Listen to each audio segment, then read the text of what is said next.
Retired justice Kamal Pasha എന്ന യൂട്യൂബറുടെ ഒരു YouTube video കാണാണ്ടേ. അദ്ദേഹം പരാമർശിക്കുന്ന വിഷയം TG മോഹൻദാസിനെതിരെ എടുത്ത കേസാണ്. അദ്ദേഹത്തിന് അറസ്റ്റിന് മുമ്പ് അദ്ദേഹം ചെയ്തൊരു വീഡിയോ ആണ് ഞാൻ കണ്ടത്. അതിൽ അദ്ദേഹം പറയുന്നത് TG മോഹൻദാസിനെ അധാർമികനായി, അദ്ദേഹത്തിന് അമ്മയും പെങ്ങളുമില്ലേ എന്നും അയാളൊരു മാനസരോഗിയാണോ എന്നും ഒക്കെ പല ചോദ്യങ്ങൾ ചോദിച്ചുകൊണ്ടാണ് കമാൽ പാഷ ഈ വീഡിയോ ചെയ്തിരിക്കുന്നത്. അദ്ദേഹം രണ്ട് കാര്യങ്ങൾ പരാമർശിക്കുന്നുണ്ട്. കാരണം ആദ്യത്തെ കാരണം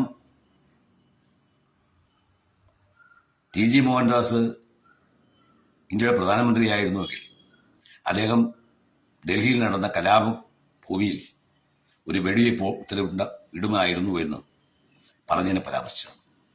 പക്ഷേ അതൊരു ഹൈപ്പോത്തറ്റിക്കൽ സംഭാഷണമാണ്. അതുകൊണ്ട് തന്നെ വേണമെങ്കിൽ അതിനെ ഒരു പരിധിവരെ പൊറുക്കാം. പക്ഷെ എന്നാൽ പോലും അത് ഒരു കലാപാഹ്വാനമാണ് എന്ന് ഉറപ്പിച്ചും തറപ്പിച്ചും പറയാൻ കമാൽ പാഷ തയ്യാറാവുന്നുണ്ട്. അദ്ദേഹം പറയുന്ന കലാപം എന്ന് പറയുന്നത് ഇത് കേട്ട് കോരിത്തരിച്ച് അവിടുത്തെ പോലീസുകാർ വെടിവെച്ച് കളയുമായിരുന്നു എന്നുള്ളതാണ്.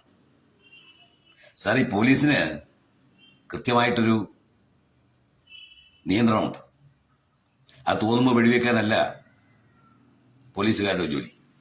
അവരെ സംബന്ധിച്ച് അവരുടെ സംവിധാനങ്ങൾ തീരുമാനിക്കുന്നതനുസരിച്ചാണ് അവർ ചെയ്യുന്നത്. അത് നിങ്ങൾക്കും അറിയാം. ഒരു കലാപത്തിന് ആഹ്വാനം പോലീസിനെതിരെ കൊടുത്താൽ അത് പോലീസിന്റെ വഴിയെ പോകൂ എന്നുള്ളത് ഏതൊരു സാധാരണ പൗരനും അറിയാവുന്ന കാര്യമാണ്. അപ്പോൾ അവിടെ എവിടെയാണ് കലാപാഹ്വാനം? ഇനി രണ്ട്, നിങ്ങൾ അതിനേക്കാളേറെ ഞെട്ടിച്ച സംഭവം അദ്ദേഹം പറഞ്ഞ സ്ത്രീ വിരുദ്ധതയാണ്. ബലാത്സംഗം ചെയ്യാൻ ഇഷ്ടപ്പെടുന്ന സ്ത്രീകളാണ് അവിടെ കൂടിയിരിക്കുന്നത് എന്ന് TG മോഹൻദാസ് പറഞ്ഞത് വളരെ അതിശക്തമായി തന്നെ പ്രതിരോധിക്കുകയാണ് കമാൽ പാഷ.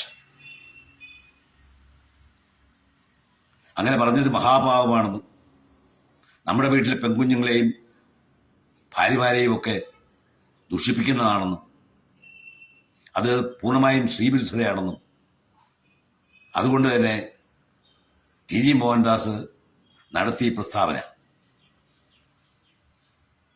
അദ്ദേഹത്തെ കുറെ വെള്ളം കുടിപ്പിക്കുമെന്നൊക്കെയാണ് കമാൽ പാഷ പറഞ്ഞു വെക്കുന്നത്. സർ, TG മോഹൻദാസിനെ സംബന്ധിച്ച് അദ്ദേഹം പറഞ്ഞ കാര്യം ശരിയാണ് എന്ന് ഉത്തമ ബോധ്യം അദ്ദേഹത്തിന് ഉണ്ടായതുകൊണ്ടാണ് അദ്ദേഹം ആന്റിസിപ്പേറ്ററി പോലും പോയായിരുന്നു. അദ്ദേഹം കൈകെട്ടിപ്പോയി കോടതിയിൽ നിന്നതും അദ്ദേഹം പറഞ്ഞത് സത്യമാണ്, ശരിയാണ് എന്ന ആത്മവിശ്വാസമുള്ളതുകൊണ്ടാണ്. നിങ്ങൾ കണ്ടതല്ലേ അവിടെ ഡൽഹിയില് ജന്തർ മന്ദർ റോഡിൽ സ്ത്രീകളോട് എന്തൊക്കെ കാട്ടിക്കൂട്ടി, അടിവസ്ത്രം പോലും ഉയർത്തി പരസ്യമായി വീഡിയോയുടെ മുമ്പിൽ വന്ന് പ്രദർശനം നടത്തിയ എത്ര സ്ത്രീകളുണ്ടായിരുന്നു അവിടെ. ആ കലാപം ഒഴിഞ്ഞപ്പോൾ ഭൂമിയിൽ വാനിറ്റി ബാഗുകളും അതുപോലെ തന്നെ സ്ത്രീകളുടെ അടിവസ്ത്രങ്ങളും എത്ര കണ്ട അവിടെ കിടന്ന്. അവിടെ എന്തൊക്കെയാണ് നടന്നിട്ടുണ്ടാകുക? സ്വാഭാവികമായും ഇത് കാണുന്ന ഇന്ത്യൻ പൗരന് അതിനെതിരെ പ്രതികരിക്കാൻ കഴിഞ്ഞില്ലെങ്കിൽ പിന്നെ ആർക്ക് പ്രതികരിക്കാൻ കഴിയും? ഇനി ഞാൻ നിങ്ങളോട് മറ്റൊന്ന് ചോദിച്ചോട്ടെ അതിനെപ്പറ്റി. നിങ്ങൾ ദുബായിൽ പോയിരുന്ന പ്രസംഗം നടത്തിയില്ലേ? എന്താണ് നിങ്ങൾ പ്രസംഗിച്ച്? ഇന്ത്യയിൽ ജനാധിപത്യ രാജ്യമാണ്. ജനാധിപത്യ രാജ്യമായതുകൊണ്ട് തന്നെ നമ്മൾ അതിന് വഴങ്ങി കുറെ കാലം കൂടി ജീവിക്കേണ്ടി വരും. പക്ഷേ നമ്മുടെ വിശ്വാസങ്ങൾ നമ്മൾ അപ്പോഴും മുറുക്കെ പിടിച്ചുകൊള്ളണം എന്നുള്ള പറഞ്ഞു. അതായത് തൽക്കാലം ഇന്ത്യ ജനാധിപത്യ രാജ്യമായി നിലനിൽക്കുന്നുണ്ട്. നമ്മുടെ വിശ്വാസങ്ങൾ നമുക്ക് പൂർണ്ണമായി അവിടെ നടപ്പിലാക്കാൻ കഴിയാത്തതുണ്ട് കുറച്ച് നിശബ്ദരാകുക. അതേസമയം എന്തെങ്കിലും നാളെ ഒരിക്കൽ ഇന്ത്യ ഒരു ഇസ്ലാമിസ്റ്റ് രാജ്യമാകുമ്പോൾ നമ്മുടെ വിശ്വാസങ്ങൾ നമ്മൾ മാറോട് ചേർത്ത് പിടിക്കണം എന്നതാണ് നിങ്ങൾ പറഞ്ഞതിൻ്റെ അർത്ഥം. ഞാൻ ചോദിക്കട്ടെ, അവിടെ നടന്ന് ബഹളമുണ്ടാക്കിയ, വസ്ത്രങ്ങൾ ഊരിയെറിഞ്ഞുകൊണ്ട് ജനങ്ങളുടെ മുമ്പിൽ പ്രദർശനം നടത്തിയ സ്ത്രീകളെ നിങ്ങൾ കണ്ടു. നിങ്ങളൊരു ഇസ്ലാമിസ്റ്റ് രാജ്യമാണ് ഇന്ത്യയെങ്കിൽ നിങ്ങളത് അനുവദിക്കൂ? ശരീരം മുഴുവൻ പർദ്ദയിട്ട് മൂടി ചാക്കിനകത്ത് നടക്കുന്ന സ്ത്രീകളെ അല്ലാതെ മറ്റാരെങ്കിലും നിങ്ങൾ അനുവദിക്കുമോ? നിങ്ങളുടെ വിശ്വാസങ്ങൾ അനുവദിക്കുമോ? ഇനി ഇതിലേറെ ഞാൻ മറ്റൊരു കാര്യം കൂടെ പറയാം. നിങ്ങളൊരു ഹയർ ജുഡീഷ്യറിയിൽ നിന്ന് ഉദ്യോഗസ്ഥരാണ്, ഒരു ഹയർ ജുഡീഷ്യറിയിൽ നിന്ന് ജുഡീഷ്യൽ ഓഫീസറാണ്, ഇന്നും ജസ്റ്റിസ് എന്ന പേര് കൂടെ കൊണ്ടു നടക്കുന്ന വ്യക്തിയാണ്. ഒരു കേസിൽ ഒരു FIR ഇട്ടു. ആ FIR പോലും നിങ്ങൾ കണ്ടിട്ടില്ല. അത് കാണാതെ തന്നെ നിങ്ങൾ ശിക്ഷ വിധിക്കുക ചെയ്തേ. അങ്ങനെ ശിക്ഷ വിധിച്ചുകൊണ്ട് നിങ്ങൾ നടത്തിയ വീഡിയോ നിങ്ങളുടെ താഴെയുള്ള ജുഡീഷ്യൽ ഓഫീസർമാരെ സ്വാധീനിക്കില്ല എന്നൊക്കെ പറയാൻ കഴിയും. അപ്പം നിങ്ങൾ ബോധപൂർവം കേരളത്തിലെ ജുഡീഷ്യറി സ്വാധീനിക്കാൻ വേണ്ടിയാണ് ആ വീഡിയോ ഇട്ടത്.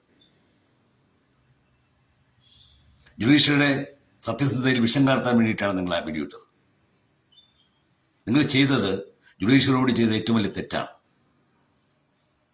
നിങ്ങൾ അങ്ങനെ ഒരു ജുഡീഷ്യൽ ഓഫീസറായി ഇരുന്ന നിങ്ങൾ ഇന്നും ആ ജുഡീഷ്യൽ ഓഫീസറുടെ ജസ്റ്റിസ് എന്ന പദവി നിങ്ങളുടെ പേരിനോടൊപ്പം വെച്ചിരിക്കുമ്പോൾ ഒരു കേസിൽ കൃത്യമായ വിവരങ്ങൾ ബോധ്യപ്പെടാതെ അവിടെയും ഇവിടെയും കണ്ടു കിട്ടിയ വിവരങ്ങളുടെ അടിസ്ഥാനത്തിൽ നിങ്ങൾ തന്നെ വിധി പ്രസ്താവിച്ചു. ഈ വിധി താഴെയുള്ള മജിസ്ട്രേറ്റുമാരെ സ്വാധീനിക്കുന്നില്ല എന്നൊക്കെ പറയാൻ കഴിയും.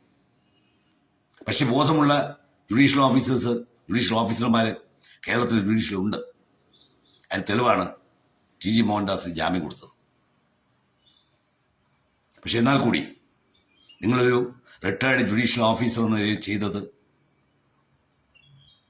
അപലപനീയമാണ് എന്ന് തന്നെ ഞാൻ പറയും.